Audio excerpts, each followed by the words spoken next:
Hi guys, எல்லோரும் எப்படி இருக்கீங்க? ப்ரிப்பரேஷன்லாம் எப்படி போயிட்டுருக்கு? So last time test series பற்றி சொல்லியிருந்தேன். ஸோ கிட்டத்தட்ட பல வருஷங்கள் கழித்து ஒரு ஃபுல் டெஸ்ட் எழுதிட்டேன். ரொம்ப வியர்டான எக்ஸ்பீரியன்ஸாக இருந்துச்சு. கடைசியாக சொல்கிறேன் டெஸ்ட்டை பற்றி. ஸோ என்ன டெஸ்ட் எழுதினேன் அப்படின்னு பார்த்தீங்கன்னா, ஒரிஜினலாக பிளான் பண்ணது ஜாகிரஃபி அண்ட் பாலிட்டி தான் பிளானு. பட் மெட்டீரியல்ஸ் எல்லாம் எனக்கு சென்னையில் மாட்டிக்கிச்சு. ஸோ அது வர வரைக்கும் ஜென்ரல் இங்கிலீஷ் மெட்டீரியல் கையில் இருக்கனால அதை படித்து டெஸ்ட்டாக எழுதிடுமோன்னு சொல்லிட்டு அதை தான் ஃபுல்லாக படித்தேன். ஸோ நான் இதுக்கு முன்னாடி ஜென்ரல் இங்கிலீஷ் படித்ததாக இருக்கட்டும், இல்லை இப்போ நான் படித்ததாக இருக்கட்டும், அதை வச்சு உங்களுக்கு சில டிப்ஸ் என்னென்னு சொல்லிடுறேன். ஸோ ஜென்ரல் இங்கிலீஷ்னாலே 3 மேஜர் பார்ட், ஓகேவா? கிராமர் பார்ட், அப்புறமா போயம், ப்ரோஸ். ஸோ நம்மளை அறியாமல் நம்ம கான்சன்ட்ரேட் பண்ணுறது எதில் பண்ணுவோம்? போயம்லையும் ப்ரோஸ்லையும் பண்ணுவோம். ஏன்னா அதில் தான் ஸ்பெசிஃபிக்காக கொஷின்ஸ் கேட்பாங்க. படிக்கலைன்னா நமக்கு தெரியாது அப்படின்னு சொல்லிட்டு படிக்கலாம். அதுவும் கண்டிப்பாக படிக்க வேண்டிய விஷயந்தான். பட் நம்மளோட மேஜர் கான்சன்ட்ரேஷன் எதில் இருக்கணும் அப்படின்னு பார்த்தீங்கன்னா கிராமரில் தான் இருக்கணும். ஏன்னா அதுக்கு தான் நிறையா மார்க்ஸ், ஓகேவா? ஸோ போயம், ப்ரோஸில் நீங்கள் எப்படி அப்ரோச் பண்ணலாம் அப்படின்னு பார்த்தீங்கன்னா, ஒன்று நீங்கள் அதுக்கு வீடியோ பார்த்து படிக்கலாம், இல்லை டேரெக்டாகவே படிக்கலாம்.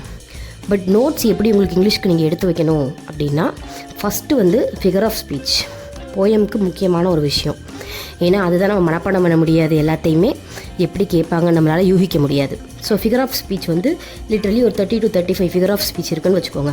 அதை உங்களுக்கு புரிகிற மாதிரி லாங்குவேஜில் கிறிஸ்பாக எழுதி வச்சுட்டு அதுக்கு ஒரு எக்ஸாம்பிள் எழுதி வச்சிட்டிங்கன்னா, ஈச் டைம் நீங்கள் ஒவ்வொரு தடவையும் இங்கிலீஷ் டெஸ்ட்டுக்கு படிக்கும்போதோ இல்லை இங்கிலீஷ் சப்ஜெக்ட் எடுக்கும் போதோ அதை ஒரு தடவை ரிவைஸ் பண்ணிக்கணும்.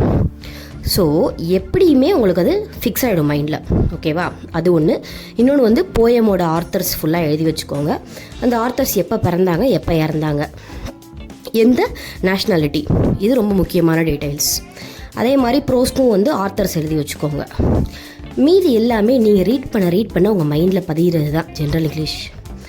கிராமர் ரொம்ப ரொம்ப ரொம்ப இம்பார்ட்டண்ட்.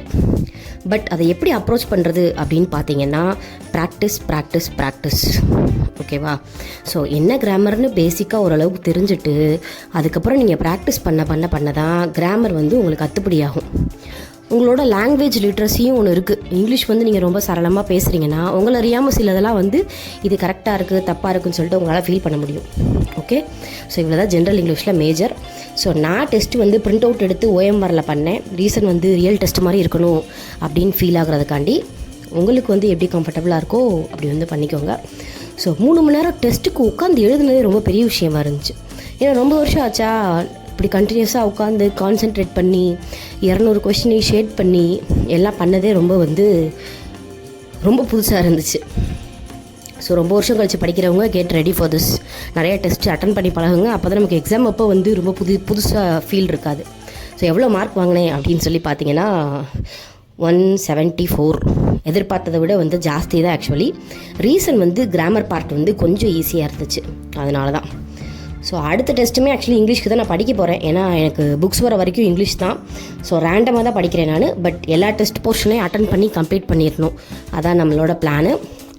ஸோ நெக்ஸ்ட்டு வீக்கில் இந்த வாரம் எப்படி போச்சு, எப்படி படித்தேன்னு சொல்லிட்டு உங்களுக்கு அப்டேட் பண்ணுறேன். உங்களோட ப்ரிப்ரேஷன் எப்படி போயிட்டுருக்கு, எந்த எக்ஸாமுக்கு ப்ரிப்பேர் பண்ணுறீங்க, இல்லை உங்களுக்கு எதாவது டவுட்ஸ் இருக்குது அப்படின்னா கண்டிப்பாக என்கிட்ட சொல்லுங்கள். எனக்கு தெரிஞ்ச வரைக்கும் கண்டிப்பாக நான் உங்களுக்கு அதை கிளியர் பண்ணுறேன், ஓகேவா? நெக்ஸ்ட் வீடியோவில் பார்க்கலாம். Bye guys, take care.